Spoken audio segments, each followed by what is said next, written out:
राज्यात झालेल्या अतिवृष्टी व पूरस्थितीमुळे जनजीवन विस्कळीत झाले। राज्यातील अनेक जिल्ह्यांना पावसाने झोडपून काढल्याने शेती आणि घरांचं मोठं नुकसान झालंय। पूर आणि अतिवृष्टीमुळे शेतकऱ्यांच्या हातातोंडाशी आलेला घास हिरावला गेलाय। शेतातील पिके वाहून गेल्याने शेतकरी मायबाप हवालदिल झाले आहेत, तर अनेक गावांमध्ये पुराचे पाणी शिरल्याने लोकांचे संसारोपयोगी साहित्य वाहून गेल्याने अनेक कुटुंबे रस्त्यावर आली आहेत। या पार्श्वभूमीवर नांदेड जिल्हा महसूल कर्मचारी संघटना पूरग्रस्तांच्या मदतीसाठी सरसावली आहे। संघटनेच्या वतीने सोमवारी जिल्हाधिकारी राहुल कर्डिले यांना निवेदन देऊन 1 दिवसाचे वेतन मुख्यमंत्री सहाय्यता निधीसाठी जमा केले आहे। त्याचप्रमाणे राज्यातील 17 लाख शासकीय कर्मचाऱ्यांनी देखील आपले 1 दिवसाचे वेतन मुख्यमंत्री सहाय्यता निधीस द्यावे असे आवाहन महसूल कर्मचारी संघटनेचे राज्य कार्याध्यक्ष लक्ष्मण नरमवार यांनी केलंय।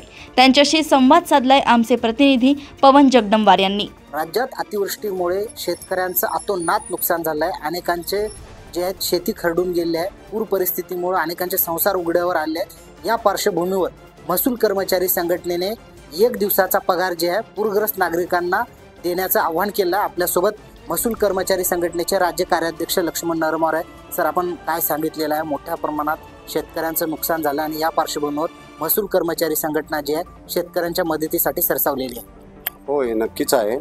राज्यामध्ये बहुतांश शेतकरी कष्टकरी अतोनात नुकसान झालेले आहे। त्यांच्या शेतमालाचा जमिनीचा करडून गेलेला आहे। यामुळे आज शेतकरी म्हणजे नेमकं कोण आहे? शेतकरी आमचे मायबाप आहेत। आम्ही शेतकऱ्यांचे लेकरं आहोत। आज जरी आम्ही सरकारी कर्मचारी जरी असेल तर आम्ही शेतकऱ्यांच्या पोटी जन्माला आलेलो आहे। जेव्हा बाप संकटामध्ये असेल तर लेकरं त्या बापाला आधार देण्यासाठी जाणं हे आमचं आद्य कर्तव्य आहे। यासाठी महाराष्ट्रातल्या 17 लाख कर्मचारी, विविध कार्यालयातले कर्मचारी आणि माझ्या महसूल विभागातल्या मी राज्याच्या कार्याध्यक्ष या नात्यानं या ठिकाणी आवाहन करतो की 24,000 कर्मचारी राज्यातल्या 35 जिल्ह्यामध्ये ज्या महसूल कर्मचारी आमच्या कोतवालापासून आमच्या अधिकाऱ्यापर्यंत सर्व संवर्गणीय आहे यांनी 1 दिवसाचा पगार द्यावा असं मी आवाहन करतो। आणि याही नंतर सांगतो, याहीपेक्षा भीषण परिस्थिती जर भविष्यात निर्माण होण्याची शक्यता नाकारता येत नाही।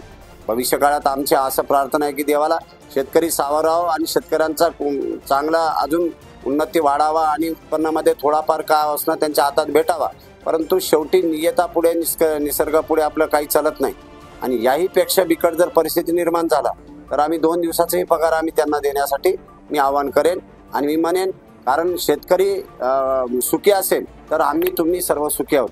आज अन्नदाता सुखी जर नसेल तर आम्ही तुम्ही कोणीच सुखी नाही, कारण तुमच्याकडे अपार पैसा आहे, संपत्ती आहे, सर्व आहे। पण पिकवणारा जर शेतकरी जर पिकवत नसेल आणि जमिनीत जर भेटत नसेल आणि कष्टकऱ्याच्या हातात जर काही नसेल तर उद्या तुम्ही काय पैसे खाणार आहो का?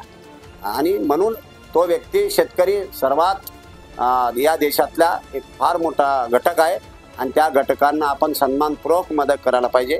आपण काही मदत म्हणून काय फार उपकार करायला अशातला बाब नाही आहे। त्यांच्यावर आपण देणं आहे, त्यांना म्हणून द्यायचं आहे, एवढं मात्र या ठिकाणी निश्चित मी सांगतो। एकंदरीत आपण पाहू शकता, ज्यावेळेस नैसर्गिक आपत्ती येते, अतिवृष्टी होते, अशा परिस्थितीमध्ये जे आहे ते महसूल कर्मचारी संघटना शेतकऱ्यांच्या मदतीला जाते, त्यांचे पंचनामे करते, त्याचा अहवाल शासनापुढे पाठवते। त्याचबरोबर जेव्हा अशी परिस्थिती निर्माण होते त्यावेळी सुद्धा आपल्या पगारातलं 1 दिवसाची जे वेतन आहे ते राज्यातील शेतकऱ्यांच्या पूरग्रस्त मदतीसाठी देण्यात यावं असं आव्हान राज्यातील 17 लाख कर्मचाऱ्यांना जे महसूल कर्मचारी संघटनेचे राज्य कार्याध्यक्ष लक्ष्मण नरमवार यांनी केले आहे। कॅमेरामॅन हर्षवर्धन सोबत मी पवन जगदंबार, देशोन्नती, नांदेड।